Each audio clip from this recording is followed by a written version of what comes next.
Hi guys, we're outside Selhurst Park where it's finished Crystal Palace 1, Newcastle United 0. I'm here with Owen, I'm here with Fordey, we're here to score the players.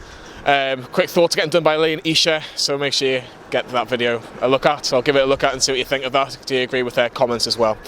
Fordey, like to start Martin Dubravka. Some excellent saves. Man of the match. Excellent saves. You know you need to bring him up. Man of the match. The only one who's worth clapping off that pitch. When all of them came over, they were shocking. Longstaff, terrible. I know whoever gets him, he's getting a -0, -10. But Dubravka, again, this guy is the best keeper in the league, and the reason why we're still in mid-table now.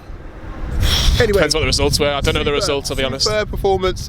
We should have been 4-0 down at half time at least. Kept us in the game, but the defence in front of him, God, I don't know where they were. Probably back left at St James's Park. It's had to take a worldie 40 for him to be beaten today. Yeah, it did. And again, it was the tale between the two left backs. Van Out and Hull. We'll go on that a little bit later. What was the score? What's your score for Dubravka? Oh, sorry.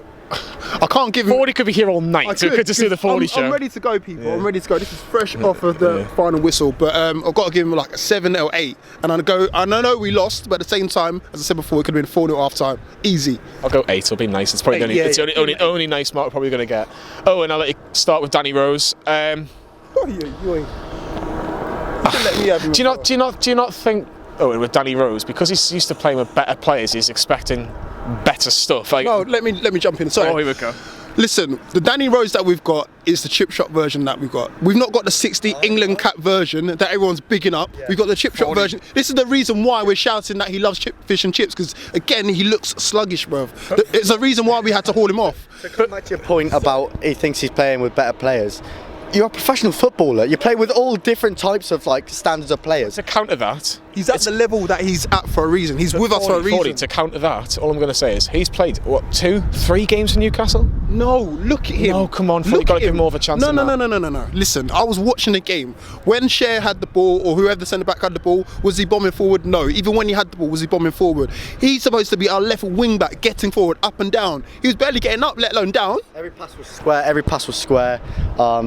You never see him lift his head up and look around. It's always just backwards or square. I'm surprised he lasted 70 minutes. And I think that might be in his contract that he's got to last 70 minutes. Because, no, it has to be. Because, again, he would have gone at half time. Richie's done nothing wrong. Sorry, no, I'm going to keep going. Richie, he's done nothing wrong. We've got in the new players for some reason and we're just throwing them straight in. Ben Celeb, Rose. Why? Because let's go back to the point. Steve Bruce wanted players in. They got players in. Those are 3 players he's been given. He hasn't gone, I want this, this and this. But Danny Rose is probably one player that he would have gone, I'd love to have him. I'd love to have him. In his heyday, yeah, but he's past it. There's a reason why there's a reason why Danny Rose is at us now. We've not got him at his prime. It's the reason why we've got him now. He'll still be at Spurs at the end of the day. He'd still be at Spurs, yeah. Mourinho doesn't get rid of quality players for no reason. Exactly. There's a reason why he's at us right now. Right, Owen, I'll have to, because I haven't got long. Owen, what was your mark be? 4 out of 10. It's an interesting debate. Look, I'm kind of going. Look, he's played 2 or 3 games. Do you agree with 40? Richie should be back in the team. It's your decision. Right, centre halves. I'll start with Fabian Cher. Try to get the long balls. Try to do a Shelvias pass, but wasn't paying off. Miggy wasn't really looking at his line, and the balls that he was getting, it was almost impossible for him to deal with. Defensively, I thought he was all right, but not great. I'll go 5, and I think again I'm being probably a bit generous. 40, Jamal Lascelles. Oh, and I hate to do this because he's a fellow Belgian, but listen, he's getting a 3. In fact, no, he's getting a 2. Probably the. What? I think Lascelles was probably, him and Fernandes were 2 of the best players on the pitch today. Jamal Lascelles, I think, was probably level with Fernandes in terms of performance. I think Cher was the worst defender, but even he wasn't that bad. I think at the end of the day, our centre halves weren't at fault for that goal. We conceded a free kick. It's not like we can. Jamal Lascelles conceded the free kick. Jamal Lascelles conceded the free kick, and we're going to touch probably more on that on the last word, which it was very, very soft, but he did concede the free kick. He conceded a free kick. All of the balls that he was trying to spray were going off. He couldn't even handle Benteke or. By the way, off camera, we've got a Crystal Palace fan. Could Lascelles handle Benteke today? Not today, exactly. And to say that he's one of our better players, nah, sorry, what have you been drinking? No. Dubravka was by far our best player because he kept it. down to 1-0. 2 out of 10 for you. I'll give him a 3, and that's generous. 3 out of 10 for Jamal Lascelles. Owen, Federico Fernandez. So you kind of said that Fernandez and Lascelles, in your opinion, were a little bit better. He was the better out of the 3. Yeah. Sorry to jump in. He was the better out of the 3. But again, back 3, terrible. Sorry. But Fernandez, Owen, why was he a little bit better, as Fordey says, if you agree? To be fair, Fernandez was a sort of player that picked up the pieces at the back, I thought. Every time the ball came over the top, it was always either Fernandez back or whatever. You look at that last 10 minutes as well, when the ball just kept pinging back. It was just him back there on his own, spraying it forward again, passing it forward again. He dealt with Zaha a couple of times, one-on-one, pretty well, I thought. He was the last challenge. I know they weren't great today, Fordey, but they were the last. He was the last challenge. He was the one that, if Zaha was getting through, or if I was getting through, he was the one that was getting something on the ball. I totally agree. I said he's the better out of the 3. All 3 of them had terrible games, but he was the better out of the 3. Yeah. Again, so Fernandez, what was your Fernandez? Owen, you don't look like Fernandez. What was yours? I'll give him a 5. I'll give him a 5. that's all right. Right wing back for me is Valentino Lazaro, who just got sent off in the last moments of the game. He's not a right wing back. He's not, but this is what I've said after the first game. You could tell after the first game against Norwich, if you're going to play Valentino Lazaro, you play him where ASM is or Almiron is, and you let him have a go.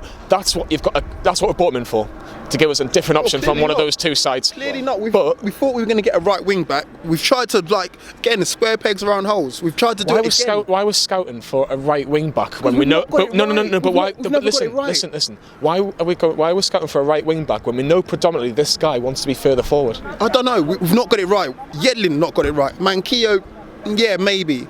Who else was there? How many times we've tried to get this right wing back position correct and we've not got it right, and we've still not got it right. We're still trying to put attacking players back. It doesn't work, and we're getting called out. You have to. If I don't like saying this, but you have to put either Yedlin or Manquillo or even Kraft in that position. If you want to get the best out of Lazaro, you have to put him forward. And if he wants to stick with that formation, Bruce is banging on about this formation. No. But the thing is, we've got players. Hayden. What does Hayden done? Someone enlighten me, please. Hayden. I know he's not a right wing back. I know it before you say that. But again, defensively, he's the best. He's the best person we've got at the club, central defensive wise. At a game like today as well, where your right wing's up against backs up against someone like Wilfried Zaha, that's who you want at right wing back. Isaac Hayden, or if Manquillo's fit, him, because to be honest, he's not too bad. Yeah, Isaac Hayden is the best centre midfielder at Newcastle at the minute, and he's not getting a game. No, I agree. Best right wing back, best centre midfielder. He's probably the best player at Newcastle at the moment, based on form. No arguments for me. Valentino Lazaro gets a 2 for me for the red card as well. Crosses, he had one good cross in the whole game. The rest were poor. Midfielders, Nabil Bentaleb, 40. Again, another one that baffles me. I don't know why he's been brought into the club. What does he offer? Too many touches. What does he offer though? Going forward, what does he offer? And you're lucky you gave me Bentaleb, because I would have gone in on Longstaff. There's a reason. Yeah, I know there's a reason. But Bentaleb again, what does he offer going forward? Again, he can't trap a. Oh shoot! I'm trying not to swear. What would you give him? Give him a 3, bro. He can get a 3 as well. Sean Longstaff. Now, people are going to look at it and go, didn't have his best game, and he arguably didn't. He didn't have his best game, but the thing is, Fordey. That's an understatement. It is an understatement, but what I will say, Fordey, is that he's not going to be the player that you kind of go, right, let's rest all our laurels on him. He's not that player. But I feel like people are asking him to do that at the minute. Well, what's winding me up is that we've got so many players in that position, challenging for that area. Hayden, again, as we just discussed, even his brother. But why are we putting him forward? I don't understand it. That's what's baffling me. If we're down to bare bones, I get it. Throw him in, we've got no other options. But we've got Matty Longstaff on the pitch. We've got Hayden on the pitch. Richie came on and he gave everyone a kick up the backside that rightly deserved. But why are we playing Sean Longstaff there? And he had a shocking game. Sorry, we had a shocking game. I was meant to be for you, Owen, but I'll let you continue. Look, he didn't have his best game. He had times where in the second half where the chance to put the cross in, it was poor crosses. Yeah. He had a couple of shots which didn't do anything. Not one of his best days, was it? No, definitely not. I think you have to look at that midfield. I wasn't expecting to see the same midfield as Arsenal last weekend, because to be quite honest with you, I thought they're both poor last weekend, and to be rewarded with yet another start when you've got Matty Longstaff, who's better than his brother, I think personally, and Hayden, who's probably the best centre midfielder at the club at the moment, starting over Bentaleb, who is using these games as a pre-season. Howard was full, so just deleted a few stuff. We're just going to continue with Miggy Almiron. Look, he puffed, and he huffed again, as I was about to say. Just no killer instinct again, no goal threat again. Tried to make runs but was offside. And by the way, sorry to cut in as well, I'm tired of these Miggy Almiron defenders. There might be some lurking in the background. I'm saying it loud enough so people can hear. But again, stop defending this guy. You're one of them. Why are you No. Put it on mic on me. No, I'm not done yet. Because man's a road runner. That's it. He just runs around, does nothing. He's a road runner. I've got a train to catch. I don't care. Listen, I need to get this out. The only player that's worth actually playing and bigging up in the front line is ASM. Miguel Almiron does nothing. No, he doesn't. What did ASM do? What did ASM do? I know he didn't. Listen, Fordey, you can't have a go. You can't. All three of them were shit. You can't have a go at Almiron when ASM's not doing any better. All three of them are shit. But if we're leveling up the shit, Miggy's there. Joe Linton's there, ASM's there. Come on, in terms of... Disagree, massively disagree. Joe Linton is better than Miguel Almiron. Today. So overall, where how does that rank? Like, Almiron was shit. No, in fact, he was shitter. I think he was shit, Joe Linton was shit, and then ASM is... Get your comments in below. Who do you think who's the best out of those three? All shit. Almiron, look, he tried, but he didn't do anything spectacular. As a 5 out of 10. ASM...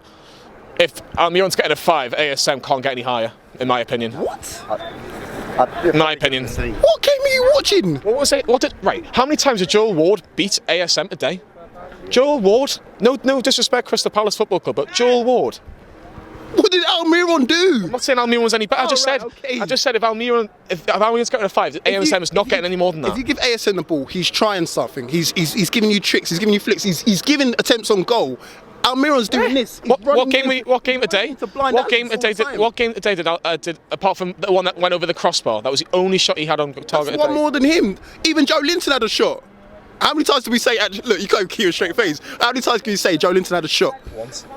There you go. I'm just saying. So again, both of them two are better than Almiron today. Because again, I see attempts on goal. If you don't shoot, you don't score. And again, Almiron did none of that. What'd you give him? Who are we talking? ASM. ASM 6. Just to better you. I thought you were going to go 5.5. I'll go 5.5. Joe Linton, first 4 touches of the ball were all dodgy by giving the ball away. He just couldn't control the ball. But then his 5th one is a fantastic strike on goal, Owen, and he tests the goalkeeper. We want to see more of that. More than Almiron.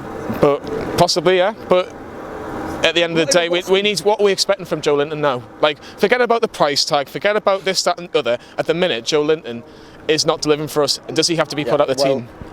First of all, he's not delivering for us. Second of all, you cannot really forget about the price tag when he is as shit as he is, to be quite frank with you. Today, I don't think he actually had his worst game when he was moved over to the left-hand side. There was one where he nutmegged one and then went past another and then was like tripped or whatever. He didn't get a foul for it, but that was all right. But whenever he's in the centre, whenever he's up against 2 centre-halves or 3 centre-halves, however the opposition sets up, it just doesn't look suited to that. I think he was better when he was on the left-hand side because that was more like what he used to do when he was at Hoffenheim. You can tell he's playing with nerves because anytime he's in the middle, nothing. Anytime you move him out of the middle, okay, he's not as pressurised on him.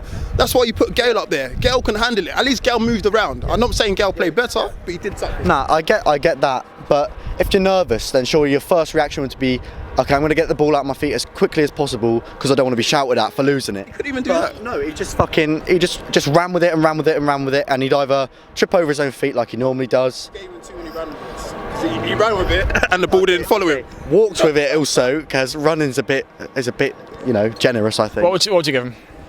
3. Right, substitutions. I'm going to be quick with these because I don't think Richie and Gale did any great detail, so I'm going to go 5 out of 10 for them both. Yeah. Steve Bruce, let's all try and agree on this. 1. It took him so long to actually change the formation, and that was about 68 minutes in when the substitutions were made. Has he got to bite the bullet and just, if Newcastle get beat 3 or 4, at least he's got to have tried to have changed the formation, because at the minute 40 we're getting dragged back into a relegation battle if we weren't in one before. Look, first things first, all the people that are saying, oh, but Steve Bruce has got more points than Rafa this time last season, that's out the window. Sorry, but that's out the window. I don't even care if it's mathematically true at the moment. We're playing shocking. He's not changing anything around. We get absolutely whooped by Arsenal last week, and yet you still play pretty much the same team. And again, he's got no plan B. So again, he has to get what? What do you say, 1? I said 1. I'd give him -1. Yeah. To be fair, you look at Arsenal last week, and any other team that will give them the kick up the arse that they need, but not Newcastle United. No, play the same team 2 weeks in a row just to get beaten by I don't think they've won in like 8 games or something like that, Crystal Palace. To play the same team again and lose 1-0 doesn't make any sense to me. Steve Bruce, I've stuck up for him a lot this season because he's done an alright job compared to what we all thought he was going to do. But to be quite honest with you, it's turned to shit now. And if I'm going to watch this every week, if I'm going to like listen to this on the radio, watch it on the TV, come here and watch matches, spend my money on it, what's the point? Because at the end of the day, they're not providing what us fans come for. We'll mention Steve Bruce in more depth in the radio show tomorrow. We've got a whole part on him for the radio show. I'm going to mention him in the last word as well. You won, didn't you say? Was that generous? Yeah. One. I was going to go 2. I'll let them overrule me this time. We'll go 1 out of 10 for Steve Bruce. Get your ratings in. What do you agree with the Danny Rose? It's a big debate. Joe Linton, another big debate. Almira and Saint-Maximin. Sean Longstaff, Bentaleb. I can name the whole team here.